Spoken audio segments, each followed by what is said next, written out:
Yes हम ही है गुरुकुल हमारा।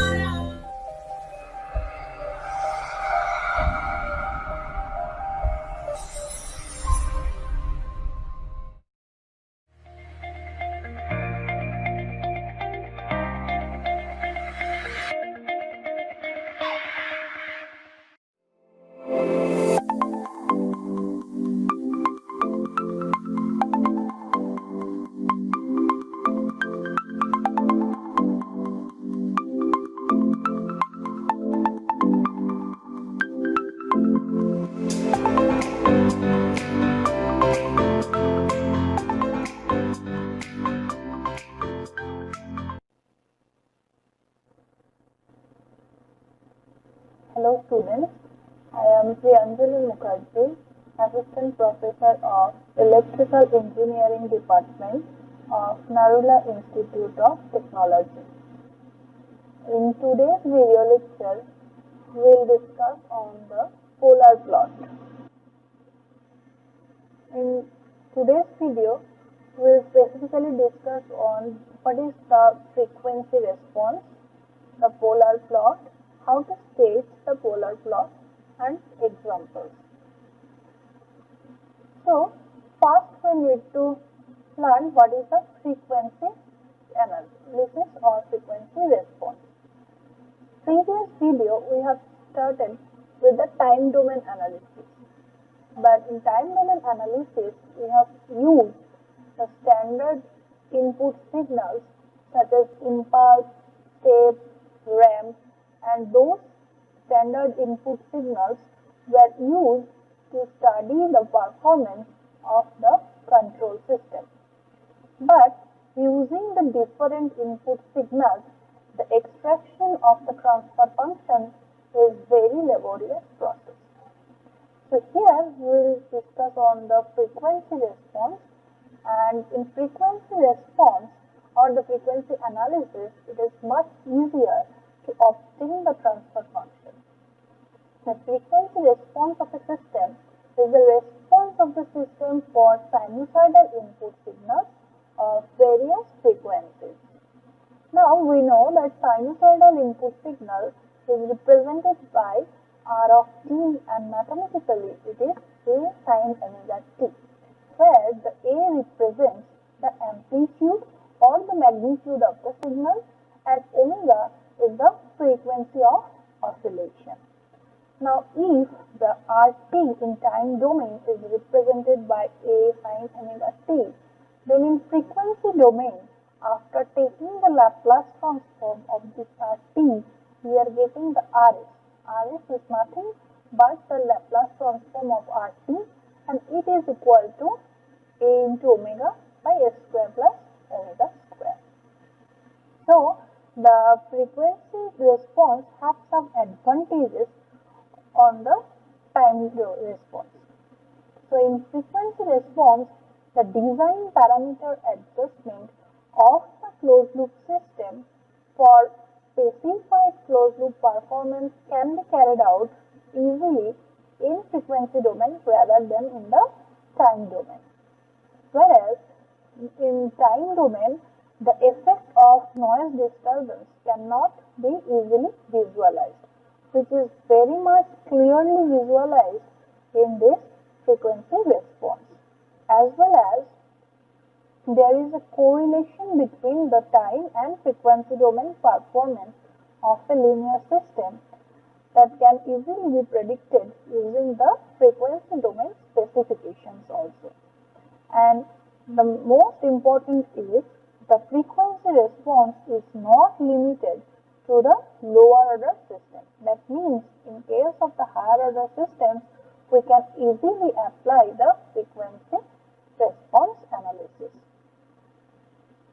So now the polar plot comes, and the polar plot is a plot of magnitude versus the phase angle in the complex plane.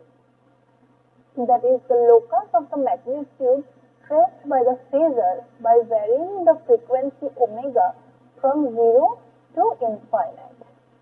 And the most advantage of the polar plot is that it can give the behavior of the system over for the entire frequency range in a single plot. Now, to find out the polar plot, we need both magnitude and phase angle of the G of S. And here S will be represented by sigma plus j omega, where sigma is the real part and j omega is the imaginary part. So, to specify the behavior of the system to a sinusoidal input at a particular angular frequency omega, that is the frequency response of j omega. So, both magnitude and the phase are actually the function of the input frequency, and therefore, when we are varying the omega, so both magnitude and phase angle are varying respectively. So, here this is the S-plane, where x-axis represents the real and y-axis represents the imaginary part of, and the angle between these two is phi, and this is the magnitude. So, to draw the polar plot, we need to take care of both the magnitude, that is mod of Cj omega, and the phase angle phi, that is the angle of Gj omega. So, next, how to draw the polar plot. So, to state the polar plot of Gj omega for the entire frequency range, that is from 0 to infinite, first we substitute the S is equal to j omega in the open loop transfer function. And we need to express the magnitude and phase angle of G of j omega, H of j omega. So, now so the sinusoidal wave is varying from 0 to infinite. So, if it has higher frequency or lower frequency, then omega is varying from the 0 to infinite also. So, when omega is 0, that will be the starting magnitude and the phase of Gj omega, Hg omega. So, we need to find out the starting magnitude and the phase by substituting omega is equal to 0. And when omega tends to infinite, that will be the ending magnitude and the phase angle of G of j omega, Hg omega. So, we need to find out the ending magnitude and the phase by substitute omega is equal to infinite in the magnitude relation and the angle relation. Next, we need to check whether the polar plot intersects the real axis or not. And next, we need to find out whether the polar plot intersects the imaginary axis or not. So, to find out these 2 points of intersection, first we need to rationalize the function into real part and imaginary part.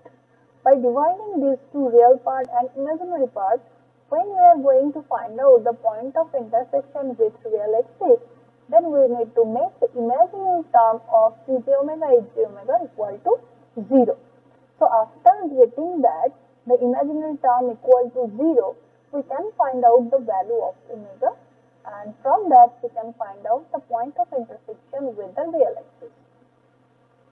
In the same manner, to find out the point of intersection with the imaginary axis, we need to take the real term of Gj omega, and that term will be equal to 0. After that comparison, we will get the value of omega, and then we can find out the point of intersection with the imaginary axis. So, in case of polar plot, this is the real part or the sigma part, and this one is the j omega, and we need to take the angle negative in the clockwise direction. So, this is sigma f equal to 0, and the angle phi is equal to 90 degree, then minus 180 degree, then minus 270, and again minus 360. So, minus 360 and 0 is the same line. And the angle will be taken in the positive in anti-clockwise direction. So, we are considering throughout this lecture, angle is taken negative in the clockwise direction. So, we will getting that 0, minus 90, minus 180, then minus 270. So, now let us take an example. Here I am considering one first order system whose Gs is given as 1 by 1 plus S. tau. And here this tau is the time constant of the system. So as per the rules, first we are going to put S is equal to j omega. So S g of j omega becomes 1 by 1 plus j omega into tau. So to rationalize, we have to multiply both the numerator and the denominator by the conjugate of the denominator. So it becomes the 1 minus j omega tau by 1 plus omega square tau square. So we can divide it into real part and the imaginary part, where the real part becomes 1 by 1 plus omega square tau square, and this one is the j part or the imaginary part, that is minus omega tau by 1 plus omega square tau square. Now the mod of g j omega can be calculated by using the formula x plus iy. The mod of this x plus iy is root over of x square plus y square. So in the same way, this is under root of real part square plus the imaginary part square. So it becomes 1 by root over of 1 plus omega square tau square. So this is the magnitude. Next we need to find out the phase angle. Now if a complex number is there, x plus iy, then the angle becomes tan inverse y by x. So in the same manner, the angle phi is calculated here, tan inverse the imaginary part, that is minus of omega tau by 1 plus omega square tau square, divided by the real part. So it gives tan inverse minus omega tau divided by 1. So to start the polar plot, first we need to take this magnitude and this phase angle, then omega will be varying from 0 to infinite. So for omega equal to 0, we need to calculate the magnitude and phase angle, as well as when omega is equal to infinite, then also we need to calculate the magnitude and the phase angle. So when omega equal to 0, that means this starting point, if we put the value omega equal to 0, then we are getting the magnitude starting from 1 and the phase angle becomes 0. So this point, one point is located on the 0 degree angle. Next we need to find out the value of omega. When omega equal to infinite, we need to find out the value of magnitude and the phase angle, and by putting the omega is equal to infinite over this magnitude relation and this angle relation, we are getting that magnitude becomes 0 when omega is infinite, and the phase angle that it becomes minus 90 degrees. Now we are putting the value omega is equal to 1 by tau. So when omega is equal to 1 by tau, then the magnitude becomes 1 by root 2 and the phase angle becomes minus 45 degrees. So let us draw the polar plot. So to draw the polar plot, first we need to draw the real axis and the imaginary axis. So this is the sigma part or the real axis part, and this is the j omega part or the imaginary part. Now when omega is varying from 0, the magnitude is 1 and the phase angle is 0 degree. So we need to take the 0 degree line, that is the reference line, and on this 0 degree reference, the magnitude will be taken as 1. So this length from 0 to this length is considered to be 1 here. So this one is unit length. So this magnitude is 1, phase angle of this point is 0 degree, and here the omega value is equal to 0. Next we need to take another point, that is the 1 by root 2, that is when the omega value is 1 by tau. So 1 by root 2 value is, we are getting value when the phase angle is minus 45 degree. So we are taking this minus 45 degree angle, and above this angle we are taking the point 1 by root 2. So this point is here, and here the omega is 1 by tau, where the magnitude is 1 by root 2 and phase angle is 45 degree minus. So when omega is infinite, then we are getting the angle is minus 90 degree. So this one imaginary line, that is in this line is the minus 90 degree line, and in this minus 90 degree line the magnitude is 0, which represents this point. So next we are going to join this 1 magnitude at 0 degree line, then 1 by root 2 magnitude at minus 45 degree line, and at minus 90 degree the magnitude 0. If we draw this, then we are completing the polar plot of the transfer function Gf equal to 1 by 1 plus s tau, where tau is representing the time constant of the system. So in this way, we can easily plot the polar of the transfer function. Let us take another example where the open loop transfer function is given as Gsh is equal to 5 by s into s plus 1 into s plus 2. So here also the Hs is 1 actually, and it is a unity negative feedback. If nothing is mentioned, then we will consider the feedback is unity negative feedback. So here we are putting s is equal to j omega. So g of j omega and h of j omega becomes 5 by j omega into j omega plus 1 into j omega plus 2. Next we need to find out the magnitude, and magnitude can be calculated as 5 divided by each of the term is imaginary term. So we will compare each term with x plus iy. So the real part of j omega is equal to 0. So it becomes root over of 0 square plus omega square, which is actually gives the omega.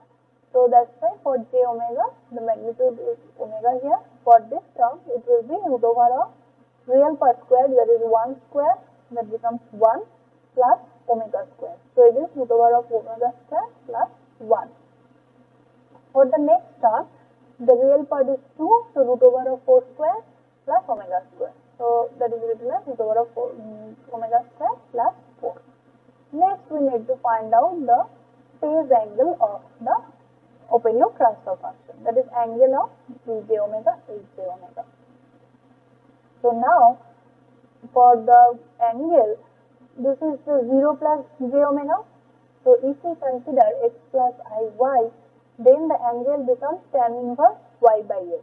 So here the imaginary part is omega and real part is 0, so it becomes tan inverse omega by 0, that is infinite, and tan inverse infinite means the angle will be minus 90 degrees, and each of the terms will contribute the angle in minus because all these terms are located at the denominator. If this term is located in the numerator, then it will give the angle contribution in plus sign. So here for 1 by j omega, the angle is minus 90 degrees, and for 1 by 1 plus j omega, this angle is tan inverse omega by 1, that means actually tan inverse omega, and for this j omega plus 2, that is tan inverse omega divided by 2. So in this way we can calculate the phase angle. Next we need to make a table where the frequency omega is varying from 0 to infinite, and we need to calculate the magnitude and phase angle at the frequency equal to 0 and at the frequency equal to infinite. So when the omega equal to 0 and we are putting the omega equal to 0 in magnitude and phase angle, then we are getting magnitude is infinite and phase angle becomes 90 degrees, whereas when the frequency is infinite, then the magnitude is 0 and the phase angle becomes minus 270 degrees. So based on the starting and the ending point of the polar coordinate, we need to draw the polar, and for minus 90 degree, so this one is the minus 90 degree line, and in this minus 90 degree the magnitude is infinite. So that's why it is coming from this side. So it means that it is coming from the infinite point on the minus 90 degrees, and then it goes to minus 270. This line represents the minus 270 because in clockwise direction, if it is 0, then minus 90, minus 180, then minus 270, and at minus 270 the magnitude is 0, that is its origin point. So this curve will start from infinite position of minus 90 degree, then it goes to the 0 magnitude of the minus 270 degree. So this one is the complete curve. Now this curve will intersect the imaginary real axis in some point. So next we need to find out this point of intersection with the real axis. So the phase angle corresponding to this negative real axis is actually minus 180 degree. So we can equate the phase angle minus 180 degree with this angle criteria. So if we do that, then we can calculate the value of omega by comparing this is equal to minus 180 degree, and then after getting the value of omega, we can find out the magnitude. So by comparing minus 180 degree with this angle criteria, we are getting omega equal to root 2. So if we substitute this omega equal to root 2 in this magnitude relation, then we can find out that m equal to 0.83. So as this m represents the magnitude, that's why the sign is positive here, but it is actually located on the left hand side of the S-plane, so it becomes minus 0.83. So this minus 0.83 is the point of intersection with the real axis, and this orange line represents the complete plot. So these are the references.